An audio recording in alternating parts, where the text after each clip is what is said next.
ஐயா வணக்கங்க ஐயா. மணி சார் வணக்கம். வணக்கம் வணக்கம் ஐயா. நிறைய சிம்ம ராசி நேயர்கள் கோரிக்கையா ஒரு முன் வச்சிருந்தாங்க. சிம்மத்தை பத்தி கொஞ்சம் சொல்லுங்க, நிறைய சித்திரவதைப்பட்டுட்டு இருக்கிறோம், ஒரு நாள் பொழுது விடிகிறதுக்குள்ளார நிறைய அவமானம் சந்திக்கிறோம், தலைமறைவான வாழ்க்கைக்குள்ள போயிட்டு இருக்கிறோம் அப்படின்னு ரொம்ப சிரமத்துல இருக்கிறாங்க ஐயா.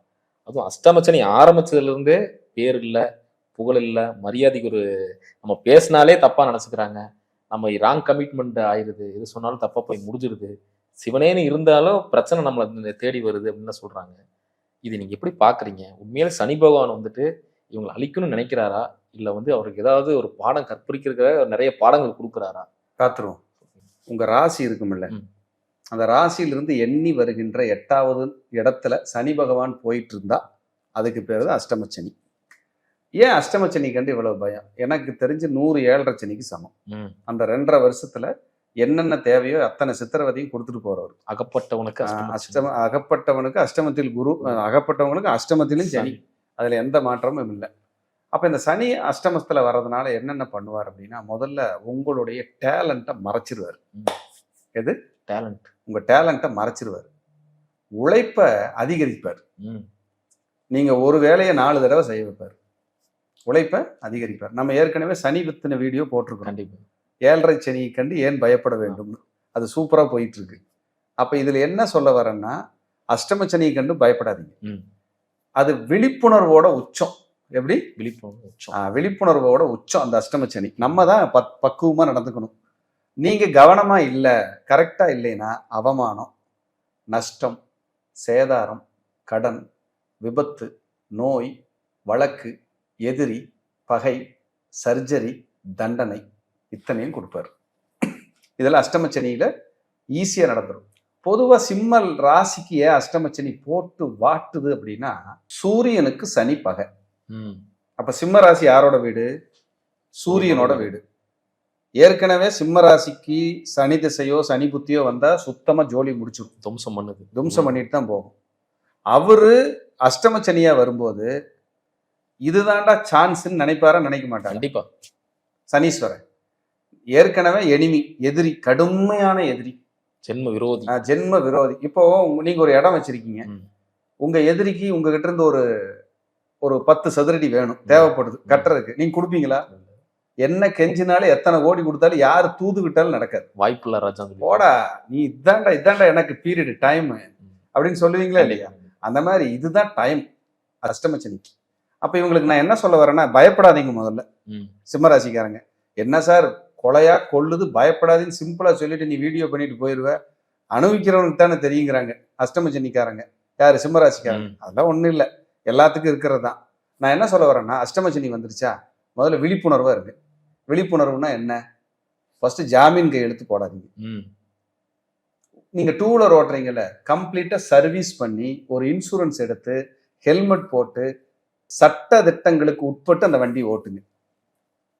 சட்டத்திட்டங்களுக்கு உட்பட்டு வண்டி ஓட்டணும். நீங்க இன்சூரன்ஸ் இல்லாம சட்டத்திட்டங்களுக்கு உட்படாம வண்டி ஓட்டி ஆக்சிடென்ட் பண்ண அதுக்கு அஷ்டமச்சனி மேல பழி ஓட்டல பிரயோஜனம் இல்லை.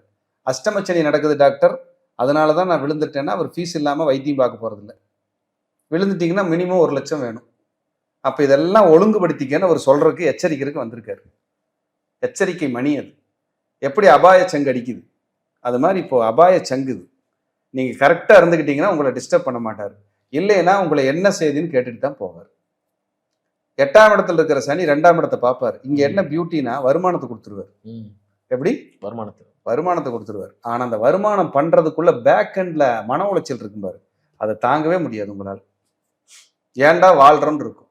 பையன், குழந்தைக, மகள், சம்சாரம், இல்ல மனைவியா இருந்தா கணவர், அண்ணன் தம்பி, அக்கா தங்கச்சி, நட்பு, வேலை செய்யற இடம், எல்லாத்துலயுமே பிரச்சனை பண்ணுவார். யாரை பார்த்தாலும் எதிரியாவே தெரியும். இப்ப மாமியாகின்னு ஒரு 3 நாள் உரம்பரைக்கு வந்துச்சுன்னு வைங்க, அவங்க போகும்போது ஜென்ம பகை என் மருமகன் தான் எந்திரிச்சு போகும். ஜென்ம பகை என் மருமகன் தான் எந்திரிச்சு போயிடும். அப்படி ஒரு சூழ்நிலை உருவாக்கி பேச வச்சு கசக்கி புழிஞ்சு கண்ணை கட்டி காட்டுல விட்டு பின்னாடி நின்று எட்டி உதச்சா எப்படி போய் விழுகுமோ அந்த மாதிரி விழுகு வச்சிருவாரு. இதுக்கு விழிப்புணர்வு தான் பரிகாரம். அப்புறம் தான் சாமி கும்பிட்றது. நீ எச்சரிக்கையா இருங்க எல்லா இடத்துலையும். அதே போல ஒருத்தருக்கு நான் பார்த்துக்கிறேன்னு சொல்லாதீங்க, கமிட்மெண்ட் கொடுக்காதீங்க, சக்திக்கு மீறி யோசிக்காதீங்க. பேராசைப்படாம இருங்க, இருக்கிறத வச்சு நிதானமா போய்க்குங்க, அதுதான் உங்களுக்கு சேஃப். வயிறு சரியில்லையா டீ குடிக்காதீங்க, மனசு சரியில்லையா யாரு கூடயும் தேவையில்லாம பேசாதீங்க. கான்செப்ட் அவ்வளவுதான். அதை விட்டுட்டு இப்ப சுகர் ஏறும், சுகர் பேஷண்ட்டுக்கெல்லாம் அஷ்டமச்சனி வா வா வா வா 200 200 300 300 300 கூட்டி விட்டுரும், அதிகப்படுத்தி விட்டுரும். ஃபுட்டு சாப்பிட்றதுல ரெஸ்ட்ரிக்ட் பண்ணும், உடம்பை இலக்கி வைக்கும், உடம்பு தளர்ந்துடும், மனசு கஷ்டமா இருக்கும். டாக்டர் வாக்கிங் போக சொல்லுவாரா, கோதுமை ரொட்டியா சாப்பிட சொல்லுவாரா? அந்நேரம் தான் ஸ்வீட் கடைக்காரு ஃப்ரெண்டா வருவார். அந்நேரம் தான் ஸ்வீட் கடைக்காரு ஃப்ரெண்டா வந்து ஒரு 2 kilo jangiri, 3 kilo laddu, 4 kilo boondi கொண்டு வந்து சாப்பிடுங்கண்ணே அப்படின்னு கொடுத்துட்டு போவார். நம்ம வாய் சும்மா இருக்குமா? அரைச்சு தள்ளிடும். அப்ப அஷ்டமச்சனி என்ன பண்ணும்? பாவம் சாப்பிட்டு போட்டுன்னு விடுமா? 300 இருந்த சுகரை 400 ஆக்கிட்டு தான் போகும். ஏன்னா அதுக்கு அதுதான் வேணும். ஏன்னா எதிரி ஏற்கனவே சிம்மம் சனிக்கு. அப்ப இப்ப அஷ்டமச்சனியில நம்ம என்ன பண்ணும்? உணவு கட்டுப்பாடு, வாக்கிங் எக்ஸசைஸ், கடுமையான சோம்பேறித்தனத்தை கொடுக்கும். நீ எப்படி வாக்கிங் போறேன்னு பார்க்கணும். அதெல்லாம் ஒன்றும் இல்லை, எந்திரிச்சு கிடுகிடு நடந்துடணும். சனி இப்போ பாதிக்க கூடாதுன்னா, சனீஸ்வரனால உங்களுக்கு எதுவும் வரக்கூடாதுன்னா நீங்க உடல் உழைப்பை கொடுத்துருங்க. ஏன்னா சனி சோம்பேறி, அதுக்கு ஆப்போசிட் பரிகாரம் என்ன? சுறுசுறுப்பு. அந்த சுறுசுறுப்பை கொடுத்துட்டீங்கன்னா அந்த சனி கம்முன்னு இருக்கும்.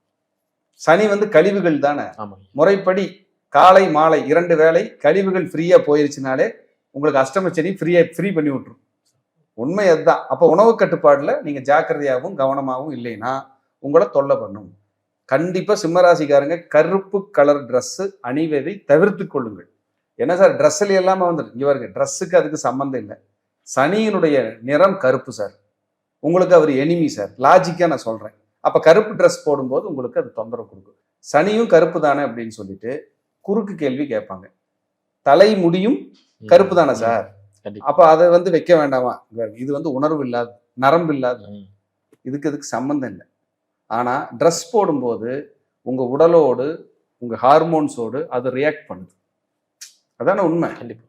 உங்க உடலோடு அந்த இந்த நரம்புகள் உணர்வுகள் இதுக்குள்ள போய் அந்த கருப்பு கலர், ஏன்னா கருப்பே வந்து நம்ம இதுல ஒதுக்கப்பட்டது, மந்தம் தானே. சனிக்கிழமை எதுவும் செய்ய மாட்டேன், ஏன்னா அதுக்கு பேரு குருட்டு நாள்னு வச்சிருக்கிறான் நம்மால். அப்ப அதெல்லாம் செய்ய மாட்டேன். அப்ப நீங்க கருப்பு கலரை நீங்க தவிர்த்துருங்க. இன்னும் ஒன்று சொல்றேன், நீங்க மாலை போடுறீங்க, விரதம் இருக்கிறீங்க, செருப்பு இல்லாம இருக்கீங்க, அப்ப நீங்க கருப்பு கலர் போட்டுக்கலாம். ஐயப்பனுக்கு போகும்போது இது வந்து அக்செப்டட். உடலை வருத்தணும், வேணா வருத்திக்கிறீங்க. வருத்தும் போது அங்க சனி ரியாக்ட் பண்ண மாட்டார். ஏன்னா சனிக்கு தேவையே என்ன? நீ வந்து சித்திரவதை அணிவிக்கணும். நானே அடிக்கிறதுக்கு நீயே அடிச்சு, நானே அடிக்கிறதுக்கு நீயே அடிச்சுக்க, மடார்னு அடிச்சுக்க. அடிச்சிட்டீங்கன்னா நான் உன்னை ஒன்றும் செய்ய மாட்டேன். அப்ப என்ன பண்றது?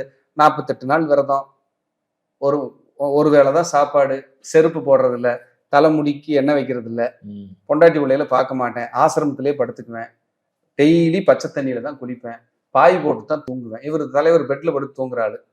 இட்லி எல்லாம் பிடிக்காது சிம்மராசிக்காரங்களுக்கு. முருகலா தோசை சுட்டு கொடுத்தீங்கன்னா சாப்பிட்டுக்கிட்டே இருப்பாங்க.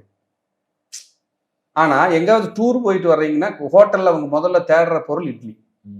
எப்படி பாருங்க, இட்லி இருந்தா நல்லா இருக்கும், ரசம் சோறு இருந்தா நல்லா இருக்கும், கொஞ்சம் பொரியல் வச்சீங்கன்னா நல்லா இருக்கும், கொஞ்சம் கரைச்சி கொடுத்தீங்கன்னா நல்லா இருக்கும், ஒரு முருகலா 2 தோசை சுட்டு கொடுத்தீங்கன்னா நல்லா இருக்கும். இது இப்படி எல்லாம் தேடும். சிம்மத்துக்கு வந்து அது பிடிக்கும். அப்ப உணவு கட்டுப்பாடும் நீங்க கட்டுனா இந்த உடம்புக்குள்ள இருக்கிற டிஸ்டர்ப் எல்லாம் உங்களுக்கு சரியாயிடும். அப்ப அஷ்டமச்சனி வந்துருச்சுன்னா, 8ஆம் இடத்துக்கு சனி வந்துச்சுன்னா தேவையில்லாத பூரா தேடி வரும். தேடி வர்ற தேவையில்லாத பூரா வேணான்னு ஒதுக்கி வச்சுட்டு தேவையானதை மட்டும் உள்ள எடுத்துக்கிட்டீங்கன்னா தேவையில்லாதது வராது. தேவையில்லாதது வரவே வராது உங்க லைஃப்ல. அப்ப அஷ்டமச்சனி கண்டு பயப்படாம, எங்க தப்பு பண்ணா நமக்கு பிரச்சனை வரும், எங்க தப்பு பண்ணா தண்டனை கிடைக்குன்னு உணர்ந்து வாழ்ந்தீங்கன்னா ஒண்ணும் பண்ணாது. வாயை பூட்டு போட்டுக்குங்க. எப்படி? வாயை கட்டிருங்க. மௌன விரதம் மாதிரி நினைச்சுக்கங்க. அந்த 2.5 வருஷத்தை கடத்துறதுக்கு இன்னொரு 1 வருஷம் தான். அப்புறம் 7.5 மாறிடுச்சுன்னா நீங்க தான் ராஜா. அவர் 9ஆம் இடத்துக்கு வந்துருவார். அப்புறம் நீசமாயிடுறாரு 9ஆம் இடத்துக்கு வந்து. அப்ப உங்களுக்கு பிரச்சனையே இருக்காது. சனினால தொந்தரவு பண்ணாம போயிடுவார். இப்ப குரு வேற 12ல விரயஸ்தர, ராகு வந்து 7ல, கேது ராசிலேயே இருக்காரு. உங்களை மெண்டலாக்கி விட்டுட்டு போயிரு. இருந்த ஒரே நல்லவன் குரு தான், அவரும் 12க்கு போயிட்டாரு. என்ன பண்ணுவீங்க? ஒன்றும் பண்ண முடியாது. ராகு கேது சரியில்லை, குருவும் சரியில்லை, அஷ்டமச்சனி. வாழ்றதா போறதா? தியானம், அன்னதானம், தியாகத்தோடு வாழ்க்கை, அமைதி, உணவு கட்டுப்பாடு, எக்ஸசைஸ், வாக்கிங், வாய்ப்பூட்டு, நிதானம், தர்ம சிந்தனை, நல்லா இருப்பீங்க. போட்டுட்டு எனக்கு அப்படி வந்துருச்சு இப்படி வந்துருச்சுனால எதுவும் நினைக்காதீங்க. ரிலாக்ஸாக இருங்க, அமைதியாக இருங்க. நான் எந்த சாமி சார் கும்பிடணும்? நேராக போய் பைரவரை போய் பாருங்கள். சனிக்கிழமையானா 2 நல்லெண்ணெய் விளக்கு போடுங்க. கருப்புசாமிக்கு போய் பாருங்கள். சனிக்கிழமை, அதே சனிக்கிழமை அவருக்கு ஒரு 2 நல்லெண்ணெய், செவ்வரளி மாலை, ஒரு லெமன் கொடுத்துட்டு வாங்க. ஒரு லெமன் வாங்கிட்டு வந்து ஜூஸ் போட்டு குடிங்க. லெமன் சாப்பாடு செஞ்சு சாப்பிடுங்க. கருப்பர் உங்கள் கூடவே இருப்பார். முடிஞ்சால் கருப்பரோட கயிறு வாங்கி ஒன்று கையில் கட்டிக்குங்க. கட்டிட்டு அவர் கூட இருக்கிறதா நம்புங்க, நினச்சிக்கங்க. அவர் ஏன்னா கயிறு இருந்துச்சுன்னா கருப்பர் கூட இருக்காருன்னு எண்ணம் இருக்குது நமக்கு. அந்த எண்ணமே உங்களை வாழ வச்சிடும். ஏன்னா சிம்ம ராசிக்காரங்களுக்கு கருப்புசாமி துணை அப்படி இருக்கும், அப்படி கேட்கும், சூப்பராக வேலை செய்யும். அதனால் இதை பிடிச்சிக்கங்க, நல்லா இருங்க, பயப்படாதீங்க, ஜம்முன்றுங்க. சிம்மராசி அன்பர்களுக்கு என் அன்பான வாழ்த்துக்கள். மீண்டும் ஒரு நல்ல பதிவில் சந்திக்கிறேன். நன்றி, வணக்கம், வாழ்க வளர். நன்றி. அனைவருக்கும் வணக்கம். அடியேன் அவினாசி ஜோதிலிங்கம், மித்ரா டிவியிலிருந்து. நான் இப்பொழுது அமர்ந்திருக்கின்ற ஆலயம் கும்பாபிஷேகத்திற்கு தயார் நிலையிலே இருக்கின்ற திண்டுக்கல் மாவட்டம் எரியோடு அருகிலே புதுரோடு குஜிலியம்பாறை வட்டம் அங்கு இருக்கின்ற மகாசக்தி ஆதி குபேர வாராகி அன்னையினுடைய ஆலயத்தில் இருக்கிறோம்.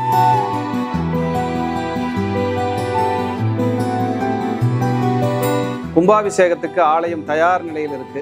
பிராபவ வருடம் ஆவணி மாதம் 31ஆம் தேதி 17/9/2026 வியாழக்கிழமை குருவாரத்திலே காலை 10:45 மணி முதல் காலை 11:10 மணிக்குள் ஆலயத்தினுடைய மிக பிரம்மாண்டமான கும்பாபிஷேக விழா நடைபெற இருக்கிறது.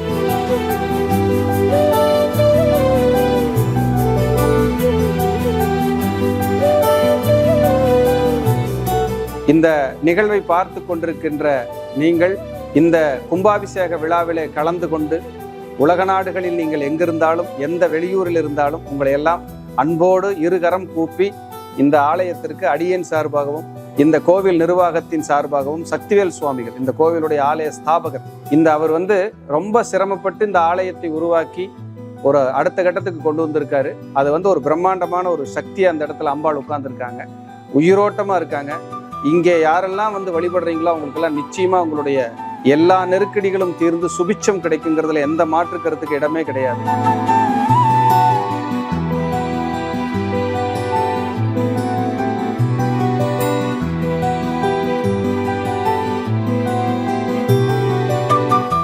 அப்படிப்பட்ட ஆலயத்தில் அடியே அமர்ந்து பேசிக்கிட்டு இருக்கேன். நீங்களும் எல்லாரும் வரணும், உங்களையும் நான் இந்த ஆலயத்தில் எல்லாரையும் பார்க்கணும்னு விருப்பப்படுறேன். கண்டிப்பா வாங்க. இந்த ஆலயத்திற்கு உங்களால் முடிந்த இந்த ஆலய கும்பாபிஷேக விழா மாபெரும் விழாவாக, பிரம்மாண்ட விழாவாக நடைபெற இருக்கிறது. இந்த ஆலய கும்பாபிஷேக விழாவிற்காக நிதி உதவி மற்றும் பொருளுதவி நாங்கள் இந்த கோயிலில் பங்கெடுத்துக்கணும் அப்படின்னு நினைக்கிறவங்க டிஸ்கிரிப்ஷனில் இந்த ஆலயத்தினுடைய அக்கௌண்ட் நம்பர் மற்றும் வங்கியினுடைய விவரங்கள் கொடுக்கப்பட்டிருக்கு. ஆலயத்தினுடைய கோயிலுடைய அக்கௌண்ட் நம்பரே இருக்குங்க. நீங்கள் அதுக்கு தாராள நிதி உதவியும் பொருளுதவியும் செய்து உங்களுடைய பங்களிப்பையும் கொடுத்து அன்னையினுடைய பேரொருளை பெறுமாறு மீண்டும் ஒரு முறை உங்களை எல்லாம் அன்போடு நான் கேட்டுக்கொள்கிறேன். அதே போல் இந்த கும்பாபிஷேக விழா என்பது சாதாரண விஷயம் அல்ல. கோபுர தரிசனம் என்பது கோடி புண்ணியம் என்று சொல்வார்கள். குரு பார்க்க கோடி புண்ணியம், அதே போல கோபுர தரிசனம் என்பது கோடி புண்ணியம். அப்படிப்பட்ட ஒரு நல்ல நிகழ்வுக்காக உங்களை நான் அழைக்கிறேன். எல்லோரும் இந்த விழாவிலே கட்டாயம் கலந்து கொள்ள வேண்டும். இந்த ஆலய விழா நிறைய இடங்களுக்கு செல்ல இருக்கிறது, ஒளிபரப்பாக, நேரடி ஒளிபரப்பாக. அதே போல நேரடியாக நீங்கள் அனைவரும் இந்த ஆலயத்திலே பெரும் பங்களிப்பை செலுத்த வேண்டும், அன்னையினுடைய ஆசீர்வாதத்தை பெருமளவு வாங்க வேண்டும் என்பதை மீண்டும் இந்த ஆலயத்தில் அமர்ந்து அடியேன் அவினாசி ஜோதிலிங்கத்தின் சார்பாகவும், மித்ரா டிவி, மந்த்ரா டிவி, பக்தி யுகம், வாராகி ஜோதிடம் சார்பாக உங்களை எல்லாம் மீண்டும் இருகரம் கூப்பி அன்போடு அழைக்கின்றேன். அனைவரையும் நான் மிக பிரம்மாண்டமான கும்பாபிஷேக விழாவிலே சந்திக்க ஆவலாக இருக்கிறேன். நன்றி, வணக்கம், வாழ்க வளர்க.